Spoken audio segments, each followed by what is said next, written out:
Sutra Teratai yang menakjubkan bab 19, Jasa Kebajikan dari Guru Dharma. Chin Faxiang, Sutra Teratai episode 1709. Orang yang menegakkan Sutra Teratai akan memiliki tubuh yang murni. Hendaknya tahu bahwa pada dunia sebanyak butiran debu di seluruh alam semesta, Buddha membabarkan Dharma dan para makhluk mendengarkan dengan seksama.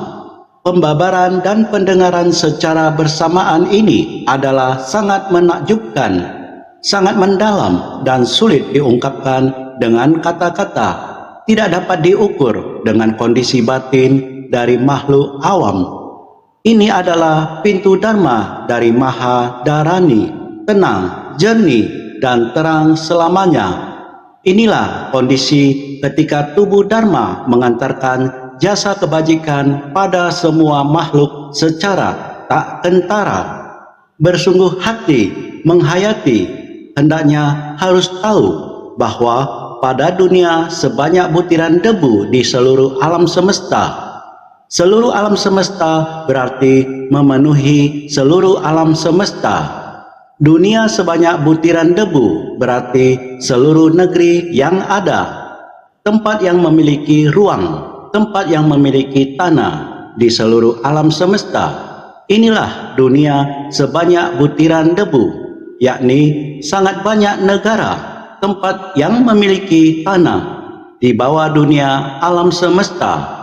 Buddha membabarkan Dharma, tidak peduli dimanapun tempatnya. Maka Buddha akan berada dimanapun tempatnya tersebut memunculkan kebenaran sejati. Membabarkan Dharma menakjubkan. Di setiap tempatnya, para makhluk semuanya bersungguh hati mendengarkannya. Ini yang kita mesti sangat bersungguh hati untuk menghayatinya.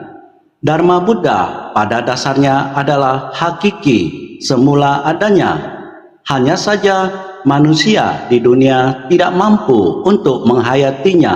Di antara alam semesta, sangat-sangat banyak benda, prinsip kebenaran adalah kita yang tidak mengerti untuk menamainya dan menggunakannya.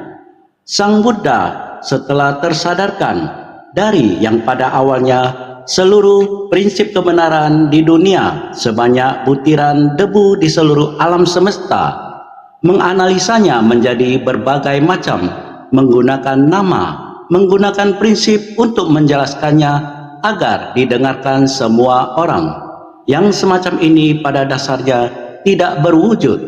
Sang Buddha demi untuk membabarkan Dharma merancangnya menjadi berwujud agar kita mendengarnya, tahu akan kebodohan ini, lalu menggunakan Dharma ini untuk menghadapi dan mengatasi kebodohan. Dunia sangat banyak bentuk dan rupa dan lainnya. Prinsip kebenaran di dalamnya setelah Sang Buddha tersadarkan. Lalu seperti ini satu persatu diterangkan. Para praktisi Buddha mulai dari pemahaman yang dangkal hingga yang mendalam. Tidak peduli ajaran apa yang disampaikan oleh Buddha. Ketika direnungkan, ini adalah prinsip yang tidak berubah sepanjang zaman. Apakah prinsip-prinsip ini akan selalu ada? Buddha telah mengajarkan, sekarang kita telah memahaminya dan harus melanjutkannya ke masa depan. Maka selamanya pada dunia sebanyak butiran debu di seluruh alam semesta, prinsip ada di mana-mana. Namun setelah Buddha mencapai pencerahan, beliau membawa prinsip ini lebih dekat dengan kehidupan manusia. Oleh karena itu, Buddha membabarkan Dharma dan para makhluk mendengarkan dengan seksama. Di mana Buddha akan membabarkan ajaran, tempat tersebut akan ramai. Orang-orang sangat menghormati, bersungguh hati mendengarkan. Oleh sebab itu, pembabaran dan pendengaran secara bersamaan ini adalah sangat menakjubkan. Buddha sebagai pengajar ajaran membawa sesuatu dari yang tidak terlihat menjadi nyata. dan dari yang nyata menjadi luar biasa. Banyak prinsip-prinsip yang awalnya tidak kita pahami, tetapi melalui penjelasan Buddha, para pendengar dapat memahami dengan mendalam dan penuh sukacita, menyadari jalan besar, dan membangkitkan tekad tiada tara. Betapa luar biasanya ini pencerahan dan penjelasan Buddha diterima oleh para makhluk yang kemudian dapat memahami prinsip ini lebih dalam lagi. Apakah itu luar biasa? Tentu luar biasa. Maka dari itu, kedalaman dan keajaiban ini sulit diungkapkan dengan kata-kata. Ketika berbicara tentang Dharma ini, hanya dengan memikirkannya saja sudah membuat hati penuh sukacita. Sulit dijelaskan seberapa besar sukacita itu, sehingga tidak dapat diukur dengan kondisi batin dari makhluk awam. Kita sebagai makhluk awam tidak dapat mengukurnya. Kita sekarang berada di sini, saya berbicara di sini, saya hanya melihat kata-kata ini. Saya sendiri sudah sangat bersukacita untuk berbicara. Orang yang mendengarnya melihat kata-kata ini, apakah juga paham? Apakah mendengarkannya? Nah, ini tidak tahu. Makhluk awam tetaplah makhluk awam. Tidak dapat diukur dengan kondisi batin dari makhluk awam. Ada orang yang akar kapasitasnya sangat baik, memahaminya, kemudian dapat bersatu dengan prinsip kebenaran. Sedangkan yang tidak memahaminya masih tertinggal seberapa jarak, sehingga tidak dapat memahami bagaimana untuk mengukurnya, sehingga tidak dapat diukur dengan kondisi batin dari makhluk awam. Jadi, ini adalah pintu Dharma dari Mahadharani. Apa yang dibutuhkan dari Dharma-Dharma ini adalah untuk menyerap segala Dharma. Semuanya tak lain adalah agar kita mengamalkan segala kebajikan. Selalu dikatakan Dharma Dharani. Dharani diartikan sebagai menyerap dan mengamalkan. Menyerap adalah menyerap segala Dharma. Buddha berada dimanapun. Dharma memenuhi seluruh ruangan. Ruangan sebanyak butiran debu dibabarkan begini banyak. Orang yang bersedia mendengarkan, maka dia juga bisa memahami, bisa menghayati. Setelah menghayati, Dharma-Dharma ini dapat masuk ke dalam batin. Semuanya dapat dipraktikkan dalam tindakan nyata. Ini adalah mengamalkan, mempraktikkan, menerima dan mengamalkan pintu Dharma ini. Sedangkan pintu Dharma ini adalah Dharma apa? Tentu saja adalah ajaran Bodhisattva, melakukan hal yang ingin Buddha lakukan. Inilah cinta kasih yang Buddha ingin. Semua makhluk di dunia memilikinya. Sang Buddha demi para makhluk di dunia, beliau membina diri, tercerahkan hingga membabarkan Dharma. Tidak lain adalah untuk para makhluk di dunia. Oleh karena itu, hendaknya setelah mendengar, setiap orang mampu memahami dan menghayati jalan agung. Setelah memahami, kita mampu mendalami Sutra Pitaka, lebih mengerti secara universal. Pada saat ini, kita mampu memimpin orang banyak. Ini adalah penyerapan dan penegakan. Ini disebut sebagai Dharani, untuk menyerap dan menegakkan. Menyerap segala Dharma dan menegakkan segala kebajikan, sehingga disebut sebagai pintu Dharma dari Mahadharani. Ketika Buddha membabarkan Dharma, kita mendengarkannya seperti ini. Buddha membabarkan Dharma dan para makhluk mendengarkan dengan seksama yang demikian, membabarkan dan mendengarkan pada waktu yang bersamaan. Demikian mendalam dan menakjubkan. Dharma yang begitu halus dan menakjubkan terhadap perasaan dari makhluk awam masih sangat sulit untuk makhluk awam, bukan untuk makhluk yang tersadarkan. tetapi untuk makhluk awam yang masih berada dalam delusi. Mereka tidak mampu memahaminya, tetapi membutuhkan makhluk yang tersadarkan. Sering dikatakan makhluk yang tersadarkan adalah bodhisattva. Makhluk yang tercerahkan ini mampu menegakkan pintu dharma dari Mahadharani. Makhluk awam dan makhluk yang tercerahkan berbeda. Makhluk yang tercerahkan adalah bodhisattva. Bodhisattva dapat memasuki pintu dharma agung, pintu dharma dari Mahadharani. Kondisi batin orang seperti itu adalah kembali pada kondisi batin tenang dan jernih. Karena batinnya sangat jernih, mereka bersinar seperti cermin. Cermin yang memantulkan semua bentuk dan warnanya dunia yang selalu jernih. Tubuh Dharma mengantarkan jasa kebajikan pada semua makhluk secara tak kentara. Tubuh Dharma adalah ajaran Buddha yang telah masuk ke tubuh, yang membantu kita di dalam kegelapan. Ketika makhluk yang tercerahkan melihat kondisi dunia, mereka akan melihatnya dengan jelas dan tetap dekat dengan Dharma yang diajarkan Buddha. Ini yang disebut makhluk yang tercerahkan.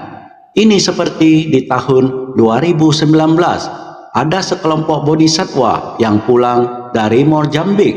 Mereka melakukan penyelamatan ke Afrika Timur, memberi bantuan darurat, menenangkan mereka yang telah membantu di sana selama 55 hari. Mereka sendiri bersumbangsi untuk misi amal di sana, mencari tahu bagaimana membantu mereka, menyediakan kebutuhan sehari-hari mereka, membangun tempat penampungan sementara, sambil membantu mereka membangun kembali rumah mereka. Semua ini merupakan bagian dari perencanaan kita, dan selama proses bantuan darurat satu persatu diselesaikan, apa yang kita lakukan selanjutnya untuk membantu mereka, mengubah kemiskinan mereka menjadi keamanan. Inilah tujuan jangka panjang kita yang akan datang. Maka para bodhisattva yang pergi lebih dulu dan yang belakangan pulang ke tempat pelatihan diri. Semua orang datang untuk memberikan laporan dan datang untuk berbagi, datang untuk melaporkan tugas kali ini, masuk ke desa yang seperti apa, melihat kondisi tempat tinggal mereka. Jika kita mau membangun rumah untuk mereka, maka perlu untuk dibicarakan blueprint dana rumah yang akan dibangun yang ada dalam pikiran. Terlebih dahulu dibagikan kepada semua orang. Ini adalah manajer umum. Mau bagaimana membangun sekolah? Blueprint dalam pikiran ada sangat banyak. Selanjutnya yaitu kita semua berbagi cerita, melakukan sangat banyak. Selama 55 hari melihat dan mendengar, dari awal yang asing sampai menjadi sangat akrab, dari awal yang sangat tidak rela kemudian menjadi sangat menggemaskan, walaupun sangat tidak rela tetapi menjadi sangat dekat, sangat mau pulang menjadi sangat tidak rela. Selama 55 hari mendengarkan mereka yang tidak takut merasakan kesulitan. Kesulitan yang dirasakan dianggap kesulitan semua makhluk. Penderitaan semua makhluk pergi untuk tinggal bersama, untuk memahami. Saya sungguh bersyukur ada begitu banyak orang pingsan ceci dari 7-8 negara yang terlibat sebelum dan sesudahnya. Saya sangat berterima kasih, kanen kepada para dokter, 4 direktur rumah sakit kita, Direktur Lin dari Rumah Sakit Hualien, Direktur Chow dari Rumah Sakit Taipei, Direktur Chen dari Rumah Sakit Taichung, Direktur Lai dari Rumah Sakit Tallinn. Mereka membawa para dokter lainnya dan timah. Kita memiliki sekelompok besar dokter. Para dokter ini masing-masing menjalankan praktik pribadi. Dimanapun ada bencana alam, cinta kasih mereka langsung terlihat. Mereka akan langsung meninggalkan tempat praktik mereka mereka langsung mengkoordinasi dan bergerak menuju tempat tersebut. Di sana, tenaga medis memberikan peran besar di sana. Mereka meringankan penderitaan pasien, menyelamatkan pasien yang hampir kehilangan nyawa. Kita dapat melihat di sana mereka segera menangani pasien.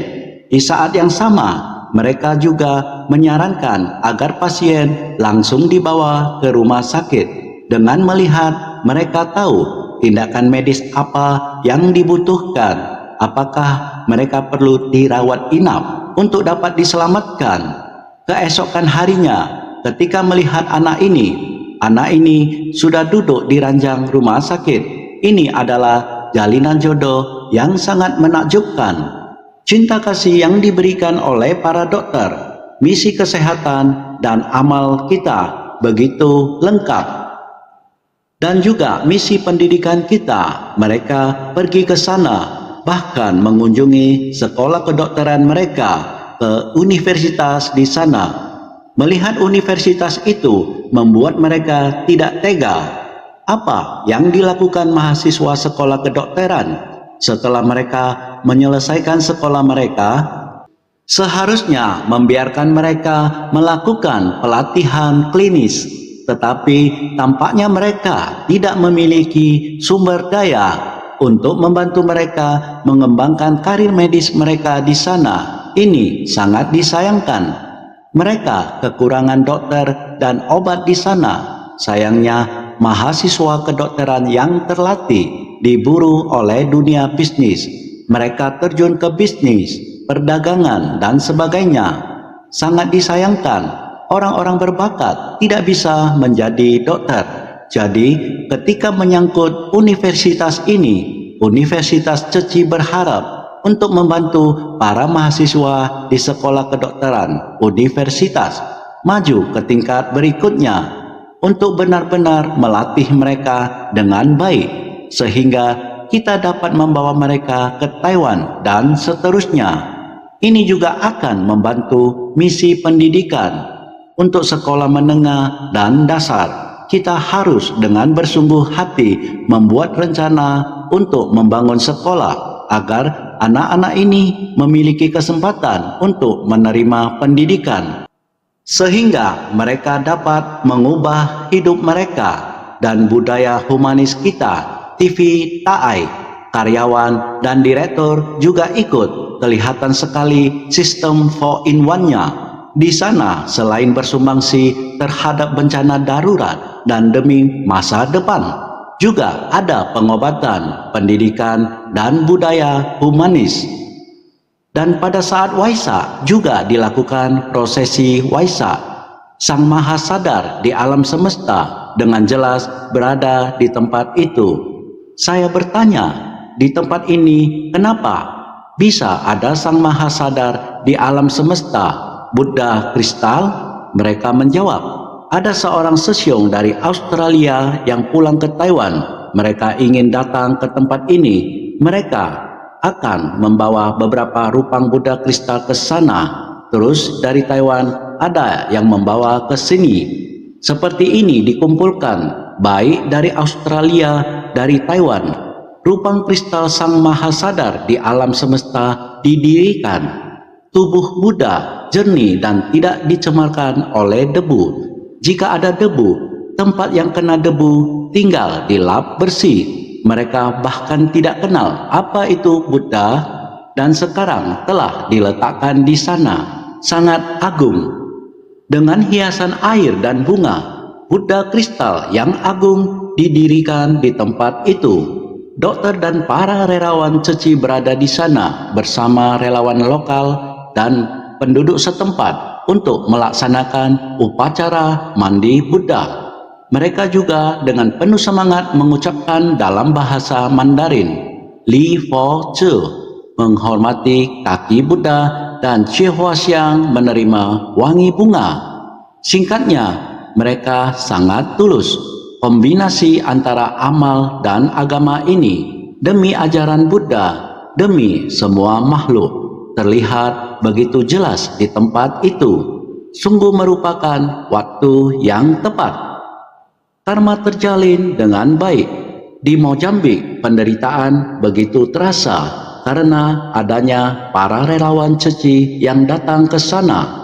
Bagaimana kita bisa membantu mereka keluar dari kemiskinan dan menciptakan kehidupan yang lebih stabil? Jadi, selama kamu dan aku, semua itu dimulai dari belas kasih yang muncul dalam hati kita. Jika setiap orang, termasuk kita, bisa menggerakkan hati yang penuh belas kasih, maka kita bisa membawa berkah ke sana. Kita membawa keberkahan ini ke Afrika Timur, membantu mereka bertransformasi dari kemiskinan menjadi keberuntungan. Kita mengajari mereka bagaimana berbuat baik dan menciptakan kebijakan. Namun, semua ini membutuhkan seseorang yang dapat membimbing mereka. Hanya Bodhisattva melangkahkan kaki di atas bunga teratai. Lihat tempat itu. Ketika cuaca bersahabat, debunya sangat tebal. Jika ada yang melewati tempat itu, akan meninggalkan jejak kaki. Lihat seperti kuntum demi kuntum bunga teratai. Karena ini adalah jejak langkah insan ceci, seakan-akan mereka sedang menginjak bunga teratai dan akan menumbuhkan teratai sampai kemanapun kaki membawa. Setiap langkah menumbuhkan teratai. Setelah perjalanan mereka ke sana, berharap mereka di tempat itu dapat mengubah kemiskinan menjadi keberkahan. Perlahan-lahan mereka akan menjadi kaya. Inilah asalkan satu niat pikiran kita tergerak dengan cinta kasih, kita membantu mereka. Benar-benar ada harapan, terutama jika melihat relawan lokal. Sangat cantik gambar yang terlihat.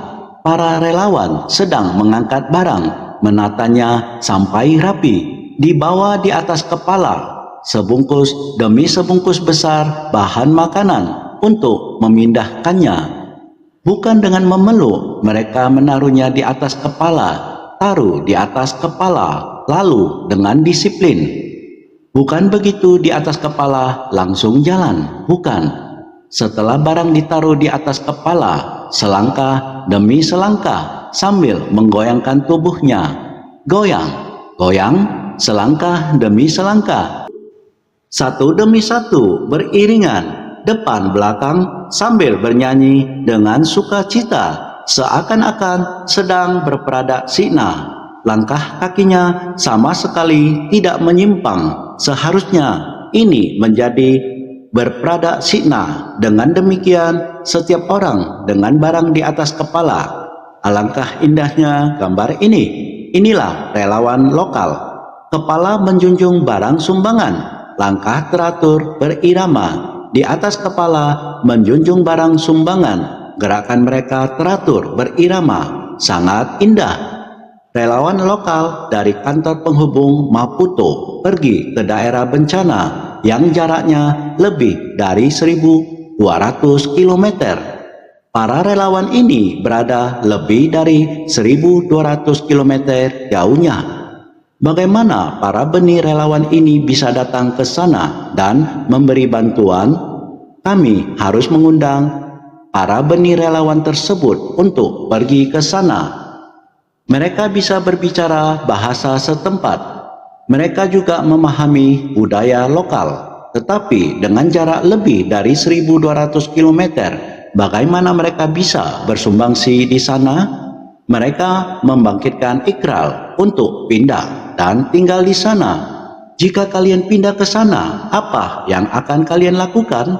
Ada 5 relawan yang maju dan berkata, saya mau pergi ke sana untuk mengajari mereka keterampilan menjahit dan membuat pola seperti karung bekas beras dan kacang-kacangan ini. Mereka akan mengajari mereka cara memotong dan menjahitnya menjadi tas yang bisa dijinjing maupun dikenakan di punggung. Ini akan seperti bengkel kerajinan tangan yang mereka miliki di sana.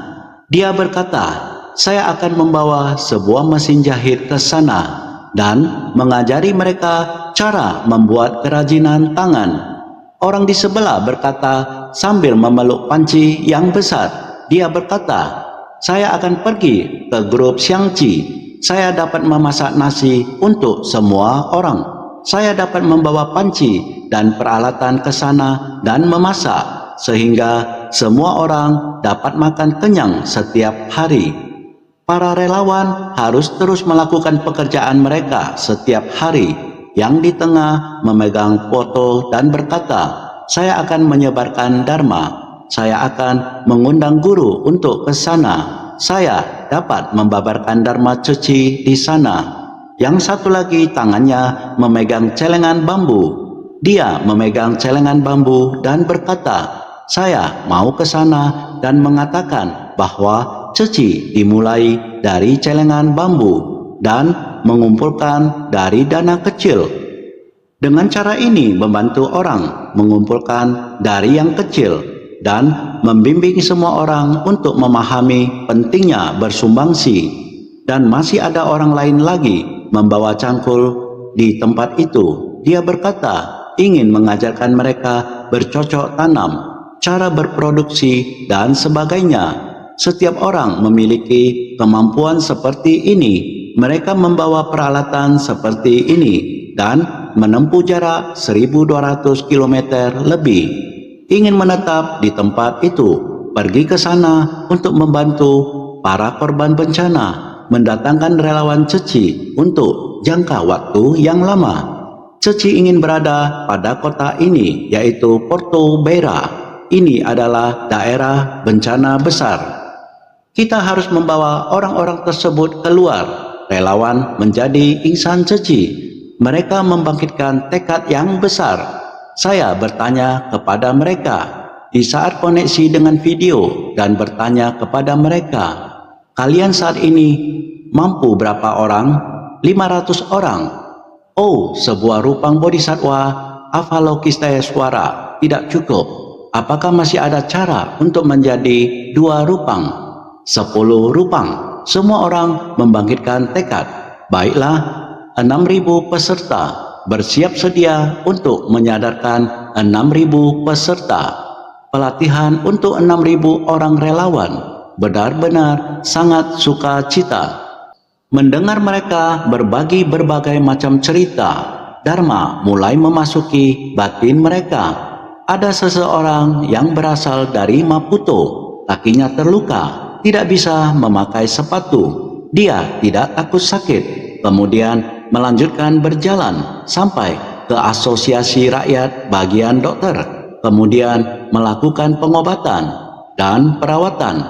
Sambil melakukan perawatan dan bekerja, kabarnya ketika semua orang kembali, dia bisa memakai sepatunya kembali. Masih ada satu relawan lagi, Amalia, tertabrak mobil dan tangannya terluka. Dia memasang gips pada tangannya dan menggantungnya. Dia berkata, "Saya merasa sangat bersalah. Saya benar-benar minta maaf. Apakah orang yang menabrak saya itu tetap aman? Bisakah kalian membantuku menemukannya?" Dia bukan mencarinya untuk berdebat, namun untuk berkata, "Saya minta maaf karena menghalangi jalanmu sehingga tertabrak olehmu. Apakah kamu baik-baik saja?" Dia memutarnya dan dengan penuh pengertian. Ini sungguh sangat susah dibayangkan.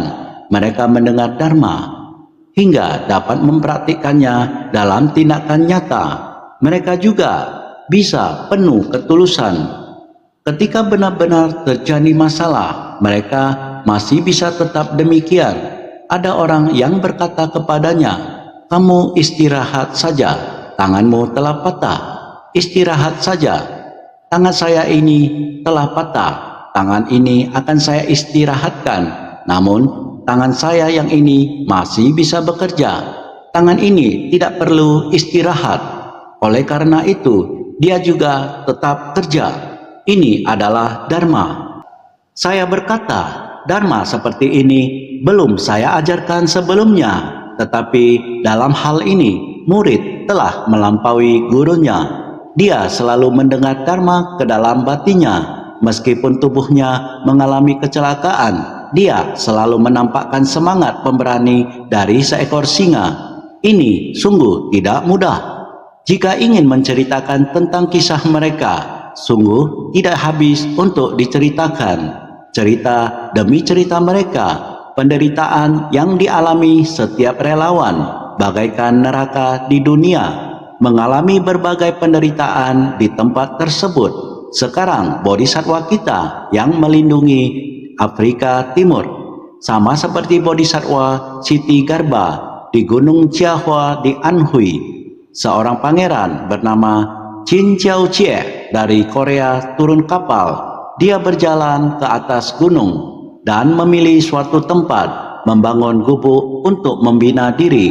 Ketika Tuan Gunung menemukan dia dan dia berkata, "Kamu di sini bekerja keras dalam pembinaan diri. Orang-orang berbondong-bondong datang ke sini untuk mendekatimu. Bagaimana kalau saya memberimu sebidang tanah?" Dia berkata, "Saya tidak membutuhkan sebidang tanah yang besar. Seukuran jubah biksu sudah cukup." "Bagaimana mungkin sebidang tanah seukuran jubah biksu? Bagaimana Anda bisa membina diri? Asalkan jubah ini bisa menaungiku, saya sudah bisa membina diri. Ini dapat saya jadikan sebagai tempat pelatihan. Oh, kalau begitu inilah yang kuberikan kepadamu, jubah ini." Pada saat itu dia menyebarkannya ke atas. Saat dia membukanya, matahari sangat terik. Tetapi setelah dia membuka dan menyebarkannya, awan gelap berlalu di depan matahari dan bayangan awan itu menutupi seluruh gunung Chiahua, sebidang tanah yang besar. Jadi Tuan Gunung ini merasa sangat terharu dan berkata, "Baik, sebidang tanah yang besar ini akan menjadi milikmu untuk Anda jadikan sebagai tempat pelatihan diri. Kami semua orang akan datang membantumu." Demikianlah kisah Gunung Chiahua. Sebuah jubah bisa menutupi seluruh Gunung Chiahua, mengubahnya menjadi tempat pelatihan diri. Dan di Afrika Timur, dari begitu banyak jejak kaki orang Ceci yang kita tinggalkan di sana, setiap langkah menumbuh bunga teratai. Seharusnya juga bisa menciptakan sebidang berkah. Untuk melindungi Afrika Timur seharusnya bisa. Secara singkat, kita harus sangat bersungguh hati, karena inilah sejarah kita, sejarah yang diciptakan oleh Ceci. Oleh sebab itu, pada momen ini saya harus memberitahukan kepada semua orang untuk mencatat apa yang terjadi di saat ini.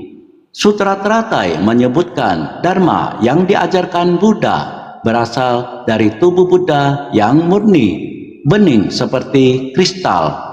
Segala perbuatan sebanyak butiran debu yang dilakukan oleh para makhluk di dunia, semuanya dibawa ke dalam tubuh murni untuk dimunculkan. Prinsip yang sama, batin yang murni, tubuh dan pikiran yang murni, tersimpan dharma yang sangat lengkap. Ketika mendengar penderitaan di suatu tempat, di sanalah banyak kaki berjalan, banyak mata menyaksikan. Mata-mata tersebut kemudian mengumpulkan apa yang dilihatnya, membawanya kembali dan menjadikannya sesuatu yang tercermin di dalam batin kita. Apakah tidak muncul di dalam diri kita dan di dalam batin kita untuk memunculkannya? Dengan menggunakan cermin hati kita untuk menerangi tempat tersebut, seharusnya ada harapan besar. Inilah sejarah masa depan. Mari kita lanjutkan berikutnya. Ketika para Sarawaka, Prayeka Buddha, Bodhisattva dan Buddha membabarkan Dharma, semua tubuh fisik akan ditampakkan dalam tubuh ini. Sutra Teratai bab 19, Jasa Kebajikan dari Guru Dharma. Ini dikatakan oleh naskah sutra sebelumnya, yaitu para Sarawaka, Prayeka Buddha, Bodhisattva, dengan alam batin yang berbeda. Dharma yang didengarkan oleh para Sarawaka Buddha membabarkan Dharma karena para Sarawaka. Dan jika akan kapasitas menerima prayeka Buddha dengan apa yang dikejarnya, dia menggunakan apa yang ingin diketahui oleh prayeka Buddha dengan wujud penampilan alam untuk membabarkan Dharma. Apa yang dikejar oleh para bodhisattva yaitu memberi manfaat kepada semua makhluk. Buddha membabarkan praktik 6 paramita. Setelah mendengarnya, Sarawaka mendengarkan Dharma Sarawaka. Prayeka Buddha mendengar Dharma Prayeka Buddha.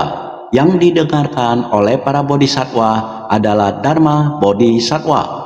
Dia dapat membabarkan Dharma seperti Dharma yang dibabarkan oleh para Buddha.